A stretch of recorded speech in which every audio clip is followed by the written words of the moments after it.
Welcome. Thanks for coming along to the chat. I'm going to sort of go on here for about 30 minutes, hopefully 30 minutes. I'll try and stick to task. And I've brought my little timer here to make sure that that works out fine. So, as covered, this is going to be a talk about tabletop role-playing games, psychology and learning. But first, a little bit about me, hopefully.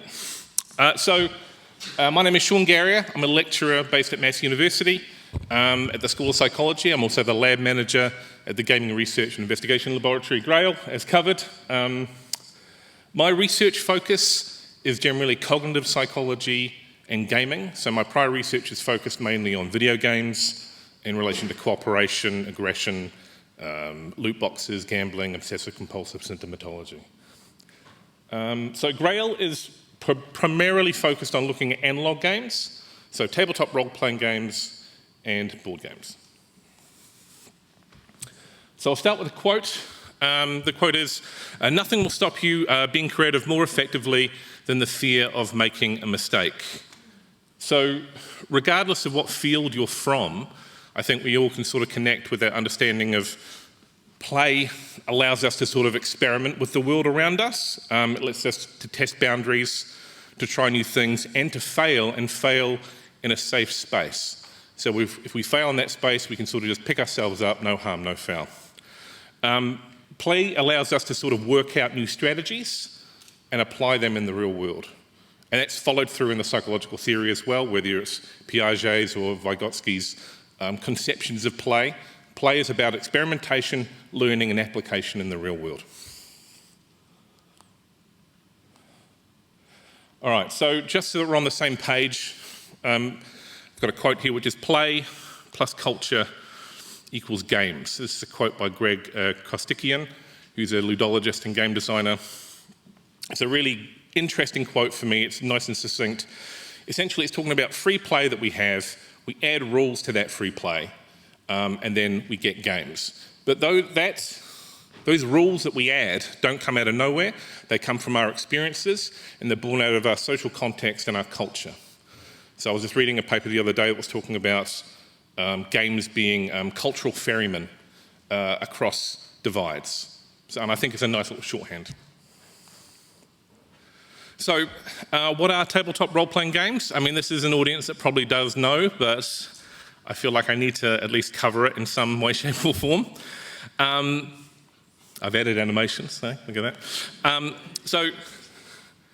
Known commonly as pen and paper role-playing.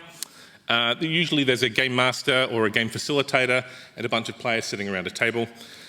These are social and collaborative storytelling games. So this is about organic and emergent narratives. Players describe their characters and in-game actions, and as a group you sort of agree what's happening and what's not. They're often moderated, not all the time, but often moderated by chance mechanics and usually dice. The games are essentially theatre of the mind, meaning a lot of what's going on is going on in the imagination, and it's like a shared imagination space at the table. That said, a lot of games include props, minis, maps, terrain, etc. Popular tabletop role-playing games like D&D and Pathfinder sort of lean into this really heavily. Why am I interested in tabletop role-playing games? Well, I'm really interested in media that's got active engagement. So participatory media, things that tell stories, and things that also give people agency in what they're doing. And agency often relates to creative freedom. Tabletop role-playing games as well are very, very active in that when you do something, you can get immediate response about what's happening, what are the consequences, and where that leads. There's also very low-level boundaries in these games. So unlike video games or board games where you sort of pre-program or preset what's happening, role-playing games, even though there are rules, you can find you sort of push on them a little bit in order to sort of change what's going on in the world.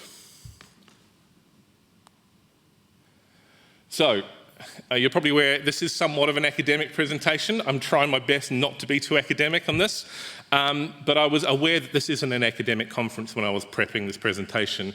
So what I wanted to do was talk a little bit about some very simple game design and game studies ideas and then present them alongside psychology ideas and sort of bridge that language gap. So I can talk a bit of game language and talk a bit of psychology language before we get into the effects. Yeah, more animations. All right. I don't need to announce it, right? So first of all, Magic Circle. Most people who sort of study games, you're aware of the Magic Circle in some way, shape or form. This was designed or proposed, in the 1930s, but it wasn't really developed into the way that we know it now until about 20 years ago in the Rules of Play by Zimmerman and Salin, which is sort of a keystone book in game design. The idea with the Magic Circle is that the rules of the game essentially create a boundary. And when you're outside that boundary, you're not in the game. And when you're inside the boundary, you are in the game. All right, so you can be a wizard or whatever you want, right? But the rules and rituals of the game are sort of constrained by that boundary. That's Magic Circle in a nutshell. People have got complaints about Magic Circle. I like it as just an introductory concept. There's another theory called GNS theory. This was developed in the early 2000s in tabletop role-playing forums, and it died in the flame wars that happened soon after. But really it breaks a lot of game choices down into three sort of areas, which is narrativist choices, gamist choices, and simulationist choices. So the narrativist choices are built around role play and built around the fact that players will often, if they're leaning into the role play through stances, choose to solve problems using only what the character might know. A gamist approach is more sort of problem solving in terms of competition, and they will be happy to use meta knowledge or stuff that's outside of the game, non-diegetic knowledge. Right. Simulationist ideas are more to do with the consistency of the world. But the two key things that I find really interesting in this theory is narrativist and gamist approaches to games.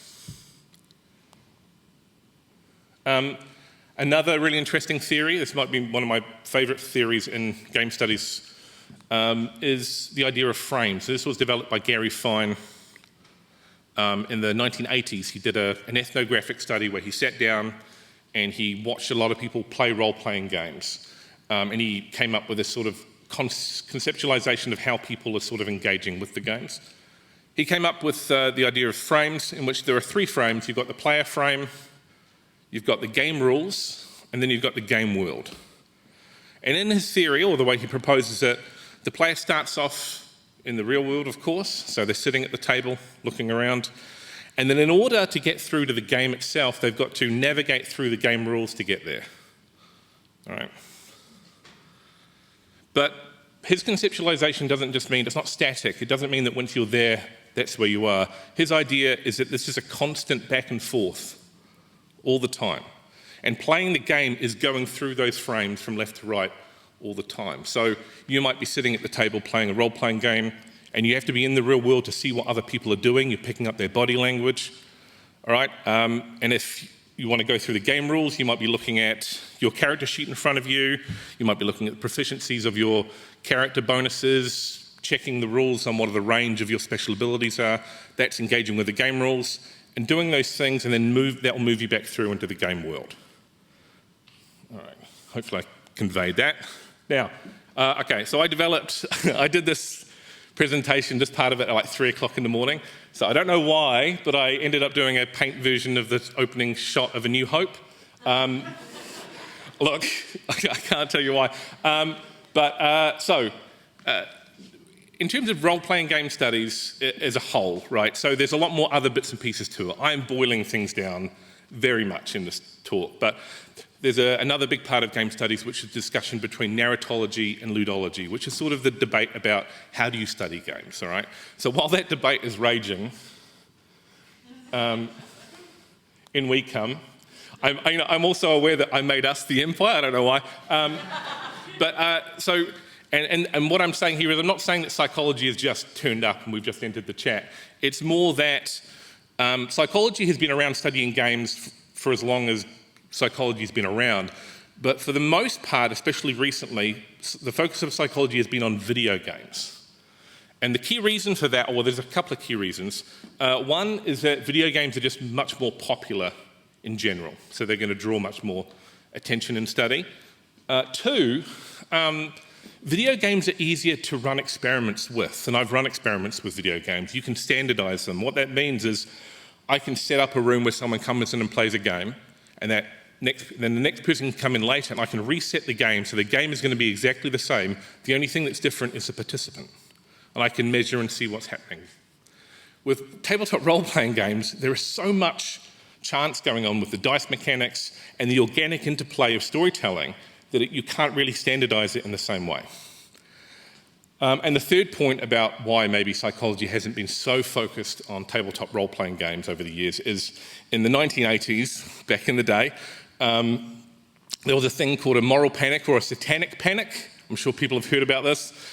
This is where Dungeons and Dragons and other role-playing games are sort of fingered as the cause of all the ills of the land.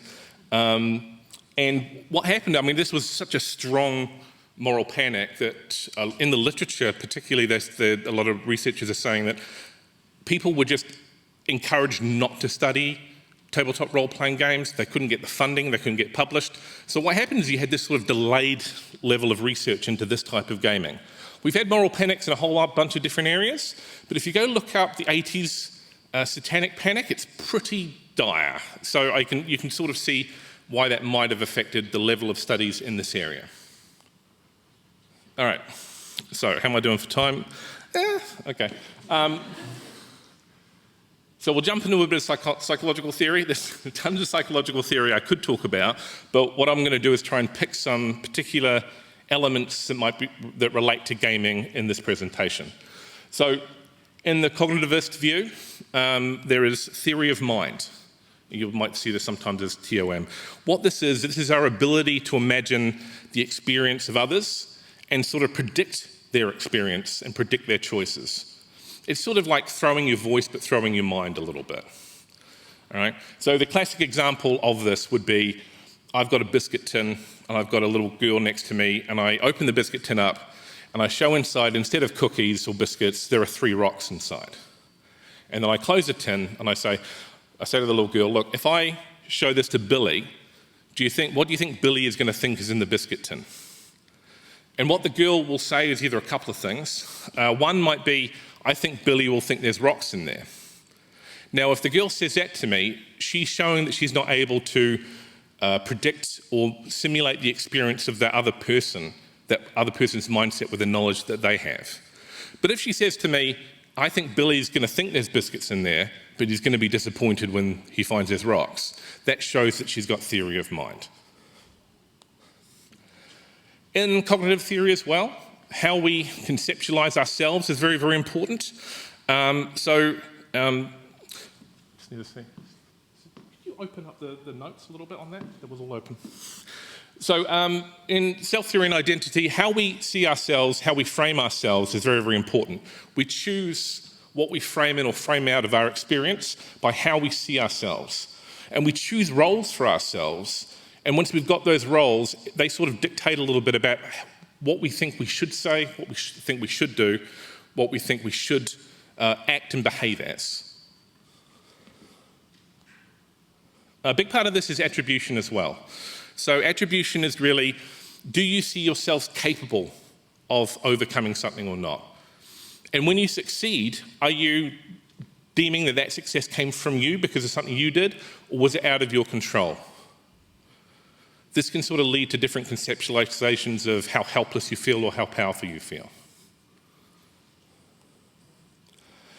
Spatial presence is something in psychology, particularly in games, that comes up a lot. The word immersion comes up in game studies a lot, and psychologists will often use the term immersion as well, and some of them use spatial presence. In a nutshell, what we're really looking at is the fact that spatial presence is talking about the selective attention that is going on in your head. You're filtering out all these different things that's going on in order to project yourself either into the video game in front of you or project yourself into that imaginary world.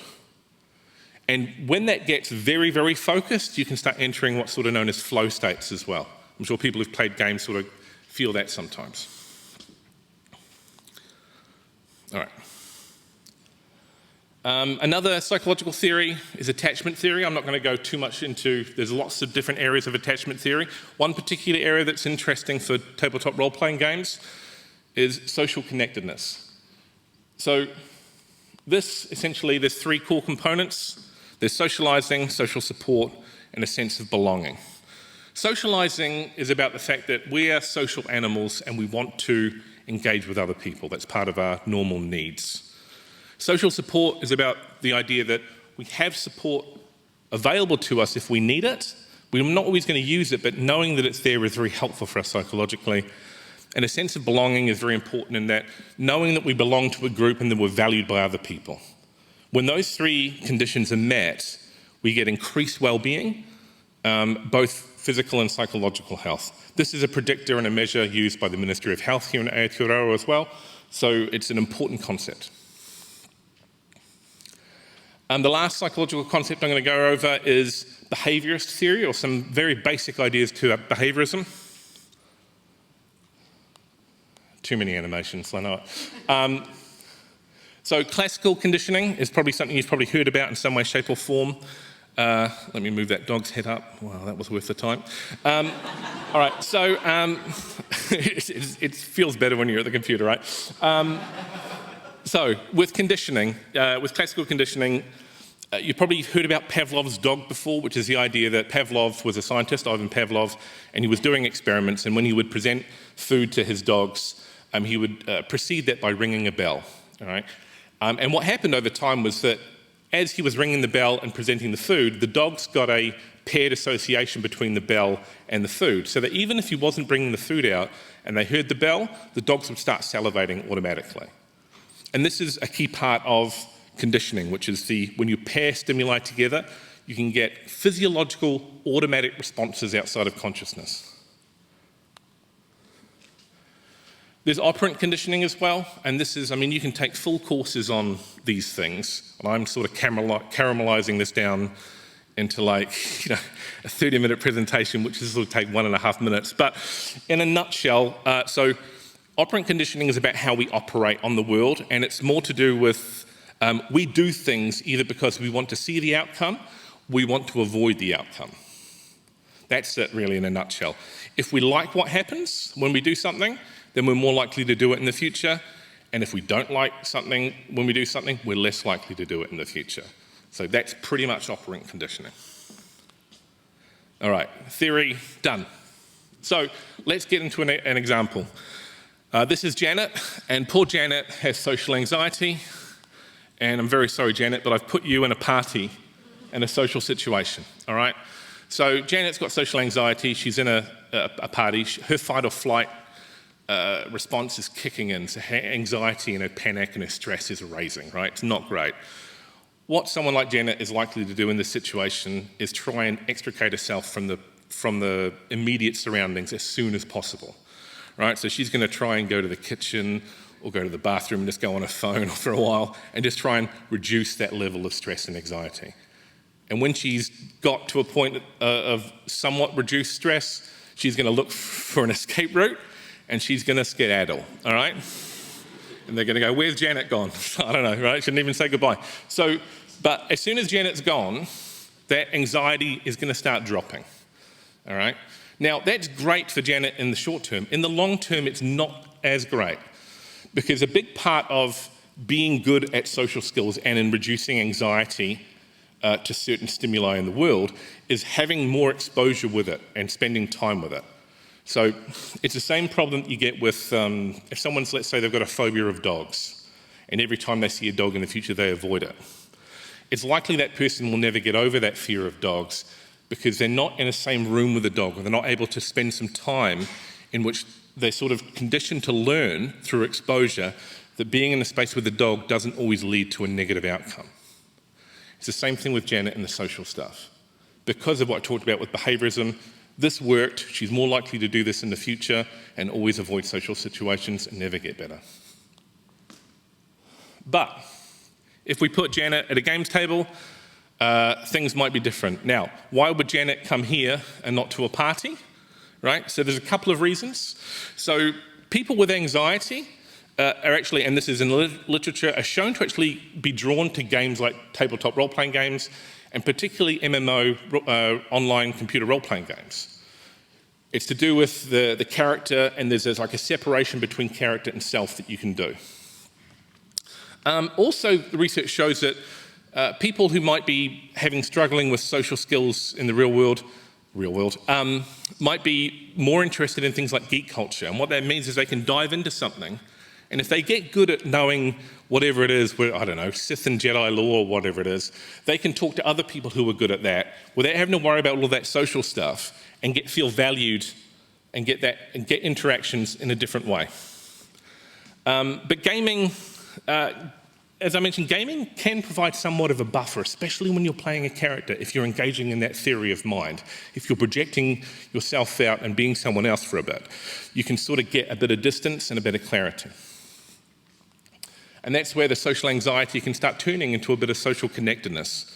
So Janet here, she's being a warlock or a sorcerer or a barbarian or something, but when she's doing this, and think about Gary Fine's frames, he's moving between player, games rules, and the game, she's implicitly paying attention to what the people are saying and doing around the table, and she's engaging with that as well, socially, but it's through the game.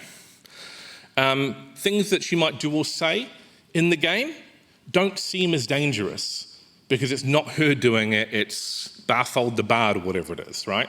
So if Barfold the Bard fails, it's not as bad as me failing. And that brings us sort of back to that Cleese quote at the start, which is, with creativity and play, you lose that fear of making a mistake. At the party, the fear is there, right? The consequences are dire, or they seem dire to Janet. But at the game table, they don't seem anywhere near as bad. Janet is implicitly learning via proxy through her character, and she's employing soft skills in real time. So she's building exposure, like that thing about being in the same room with a dog if you're afraid of dogs. She's building that exposure, but at the same time she's through a sort of a sleight of hand in which she's focused on the game. She's not paying attention to it. So, yeah. Now, in terms of applied psychology, role-play's been a part of psychology for years, for decades and decades, all right? We've got a whole bunch of different ways that we're going to go through, but I can see that my time is running out because I'm chatting. So there are some techniques like empty chair technique, which a client will be in a room and they will talk to someone in a chair and have a conversation that they can't have in real life at this time.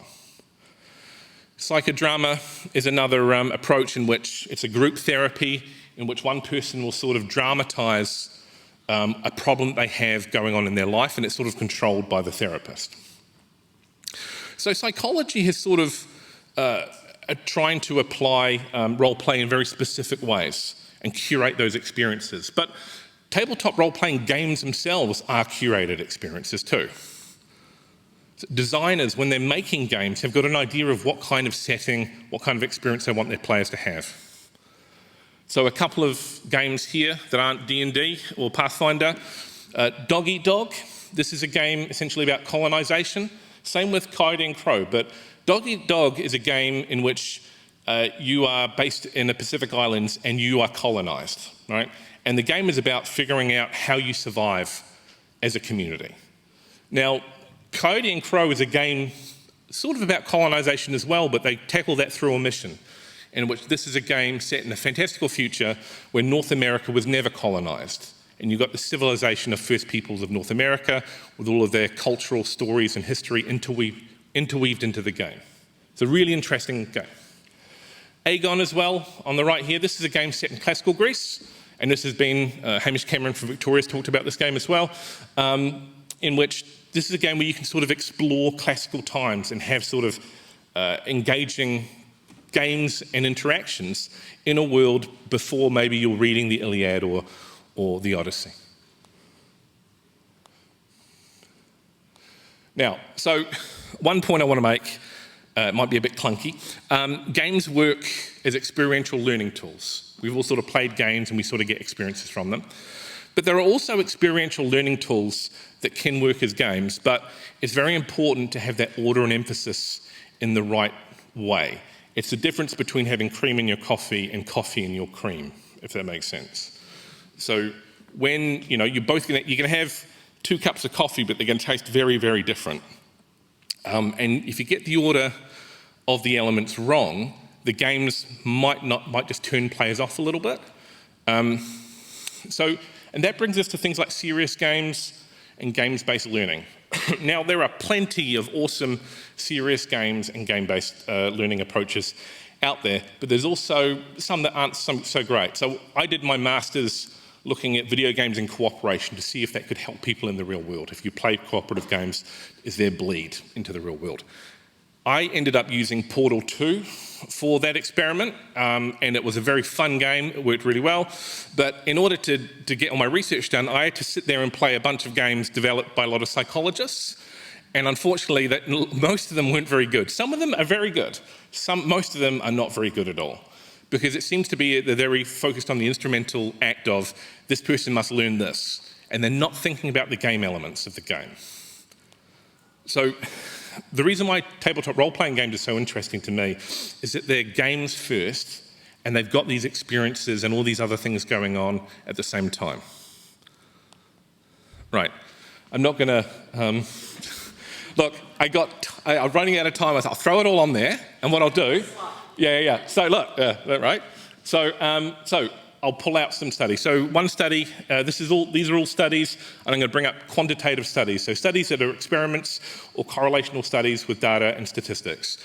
This study here was done in Japan, and it found that children who play tabletop role-playing games had increased quality of life measures. But they also found that children with autism had increased social connectedness within the games.